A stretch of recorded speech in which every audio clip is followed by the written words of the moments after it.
An unlucky St. Patrick's Day. March 17, 2016, the day Dad passed, I sat in Officer Cheatham's office for two of the longest minutes of my life until my mom spoke. Gabby, I just got a call from Bridget. She was struggling through her tears. She said your dad got up this morning complaining to the neighbor that he was short of breath. They called 911, but he stopped breathing in the ambulance. I could not believe what I just heard. An engulfing wave of emotion went over me.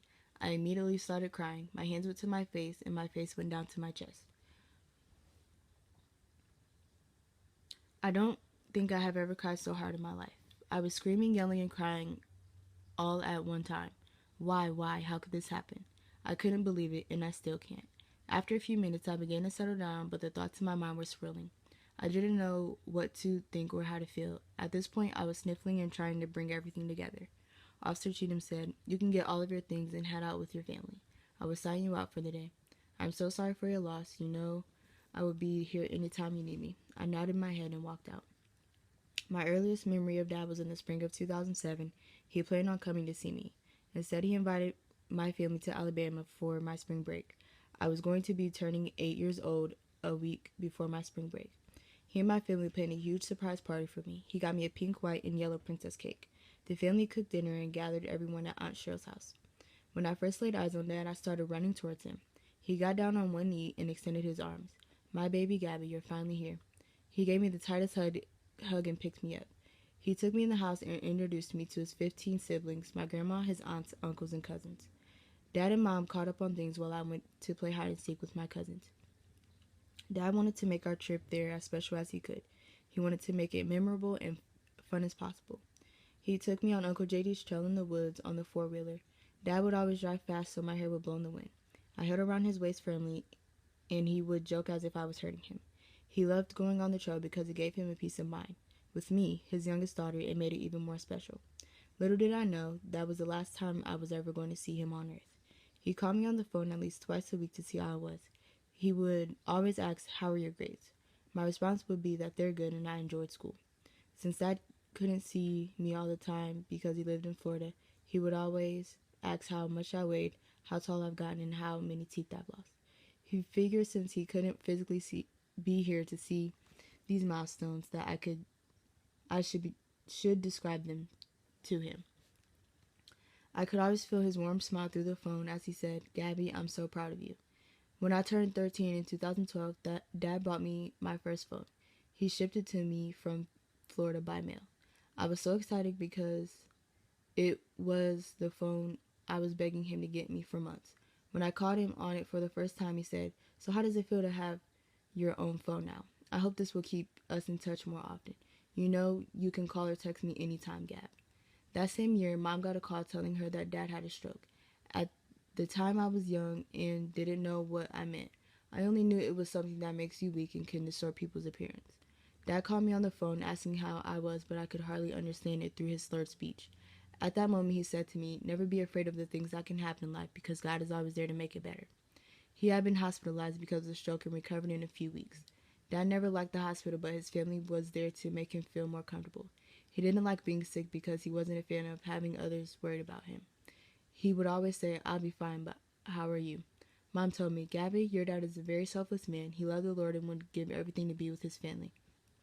His strong-willed spirit shined through his bubbly personality. He always had a giant smile on his face, joking around and ready to give out hugs. When I turned 14, Dad and I started to lose touch. We wouldn't talk for months and months at a time. I always wondered why, but I would just think that he was busy with things in Florida.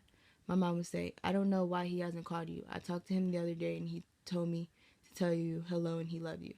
The last time Dad called me was while I was in Florida on my basketball trip to Disney.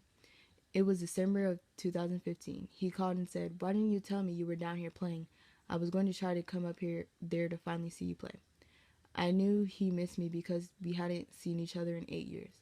Before then, he called me every once in a while to ask me and my family how me and my family were doing here in Ohio. Dad made it clear that if anything ever happened to him, he wanted Kira, Bridget, and I to become close because they were my older sisters and I didn't get the opportunity to see them very frequently. Dad always urged each of us to at least call each other every few weeks. He wanted us to become close because we were family regardless of us having different mothers.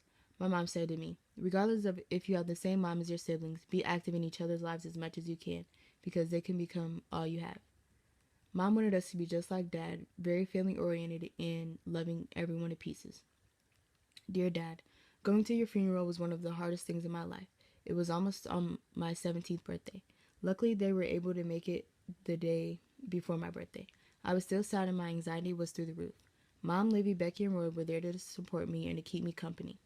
I was excited to see her side of the family again and to also meet Bridget, her husband, Kira, and Braylee. When we finally met before your service, we hugged for a long time. Everyone at Grandma's ambushed me with hugs, saying, "Oh my goodness, you look exactly like Gary." I was wearing a white lace dress with a blue jean jacket. My hair was straight and overshadowing my golden necklace. On the way to your service, we distracted ourselves by talking about my future career plans. They told me that you would be very proud of me. When we arrived at your service, the guests were awaiting us. We walked in, and the first thing I laid my eyes on was you. I blocked out all of my surroundings. I patiently waited in line heading up to you. I was nervous. I wanted to cry, but I didn't. It was you, the man who called me his baby girl, the chocolate man who was 6'1" and always wore a smile, the one who faithfully played the bass guitar at his church every Sunday. Your black suit with an assortment of blue accents matched your casket. The salt and pepper mustache curved along with the soft smile your lips showed. All of these years, I imagined what you looked like, and it was exactly what I pictured. I wanted to touch you, but I wouldn't because I knew you'd be able to show no affection back. I just stared at you while I thought, wow, that's my dad. Your coworkers and friends shared nice words about you. Auntie Jessica said that you were the best brother ever and she would really miss you. Kira was hysterically crying. After she calmed down, she got up to tell how great of a dad you were to her. She said, Dad would sit there at my chemotherapy appointments with me and have long talks. He stayed at the hospital with me for hours at a time to comfort me. It made me wish that you could have been that active in my life. It made me smile anyways because I knew how great of an impact you made in other people's lives. A man that was in the Navy with you said a few words too. His son played Nobody Greater by Vashawn Mitchell on the bass guitar in honor of you. It goes, I climbed up to the highest mountain. I looked all around, couldn't find nobody.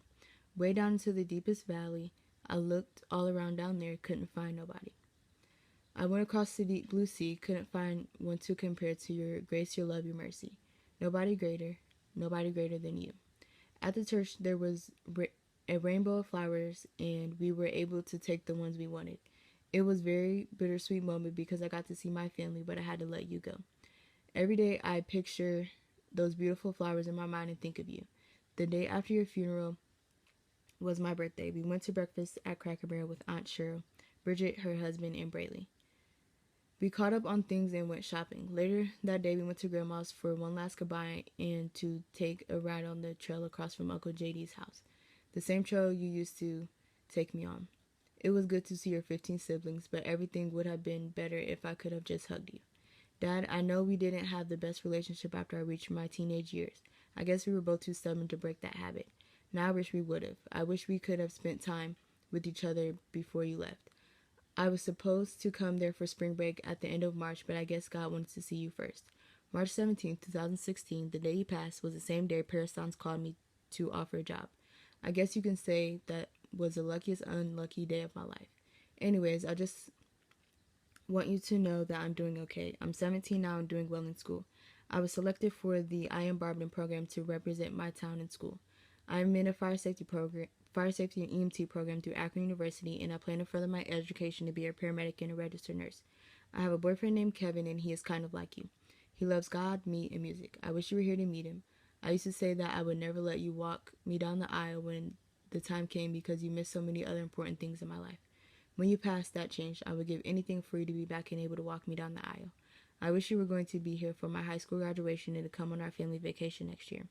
Also, Bridget is expecting her second child. I know if you were here, you would be ecstatic to meet the new baby. I know I never told you much, but I'm telling you now. I love you and I miss you so much. You will always be my dad, and I will always remember you saying, Gabby, you're my baby girl, and I love you, before we hung up the phone. Sincerely, your baby girl.